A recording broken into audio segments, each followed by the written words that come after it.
exercise, we're going to do chair jumping jacks. So just be careful with your leg that's in the cast. So help it get up and down. After I had my foot surgery, anytime I had my foot down, it was hurting me. So I'm going to do all these movements thinking that you're feeling the same type of pain anytime it's down or any sort of pressure. But that blood flow going that direction is going to hurt. So that's why I have this mat here. You can have a towel or a pillow, any type of cushion. That way your legs always stay elevated. So chair jumping jacks, you just have your arms at your side, legs extended. Just do a jumping jack, but you're sitting in a chair. So you're just going to come up, back down, up, back down. So lean back, that way you can get your feet up and out and arms out as well. Next one will be the overhead reaches. So just take your arms to your side, go over each side, extend, sitting up tall in your chair. Next will be the 90 spine rotation. So you're just going to start straight on. You're going to turn to the side for 90 degrees. Rotate that spine, other direction. So you're just going to keep going side to side, turning from your core, side to side, sitting up tall. Next is chair oblique crunches. So it's just going to be a crunch. Take one side at a time. Arms overhead, come down, crunch. Other side, lean the other direction. Knee up, lean over, knee up, lean over, knee up. Stay slow and controlled in all these movements. That way you don't hurt your cast or hurt every time you're going up and down with your leg. Give your core a chance to engage. Chair bicycles. So opposite elbow, opposite knee, crunching across, crunching across. Take your time. Make sure you're staying up tall. Bringing that knee up. Then arm seal jacks. Arms lined up with your chest here, not in front of your face. In front of your chest. Reach out, come back, reach out, come back. You can switch the directions of your hands if you want to turn them, pinkies out or pinkies down. Just play with it, whatever you want to do. This is all about the arm movement, staying up tall, keeping your core engaged. Next, we're going to be on the floor. Take your time going up and down. If this is a leg in the cast, support it with your hands. Make sure you have one hand underneath your knee here, one hand underneath your cast, underneath your calf. Go ahead and put it over to the side.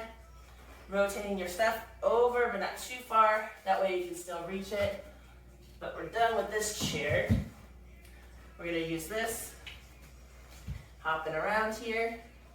Putting that back up. Make your way down to the floor. Use the chair to get up and down here. And we're going to get into the dead bug.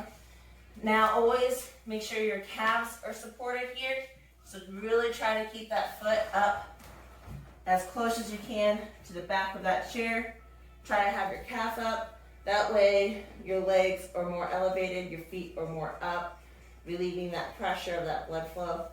So now we're going to do the dead bug. So arms straight up. You're just going to take the same side this time, same elbow, same knee. You're just going to come up, back down, come up, back down. Just a small movement. Taking your time. If you want, you can leave your head on the floor.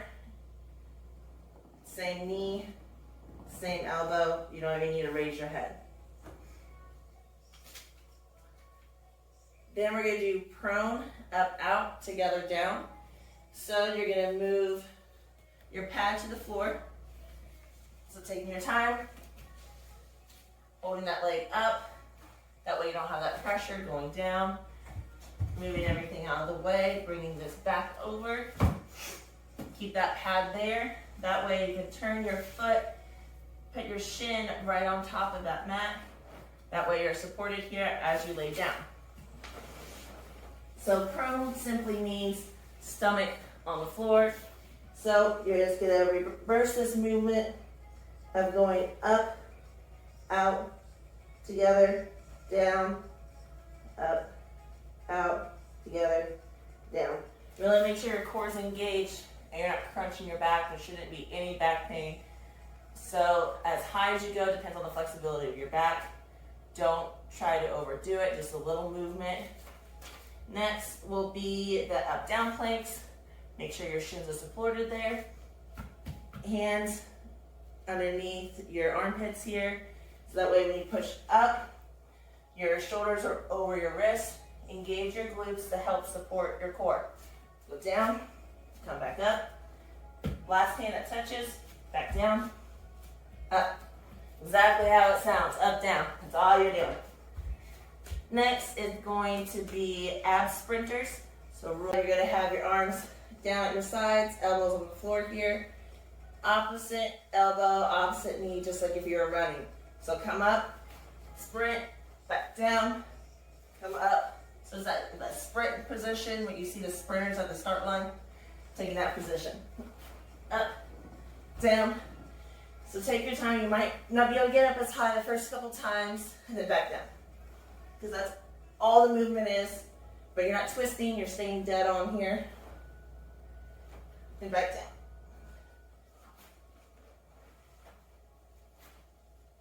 So take your time moving that cast. Next is going to be the boat hold with the 10 pulses. So all you're gonna do is come up. In order to come up, you can grab your knees if you need to. So take your arms, come down and around. Grab your knees if you need to. But this is that boat hold. So you're just gonna be here 3 seconds, then pulse it out, where you're gonna extend, come back, and do this 10 pulses. Just like that. If you have any questions, feel free to text or email me. Thanks.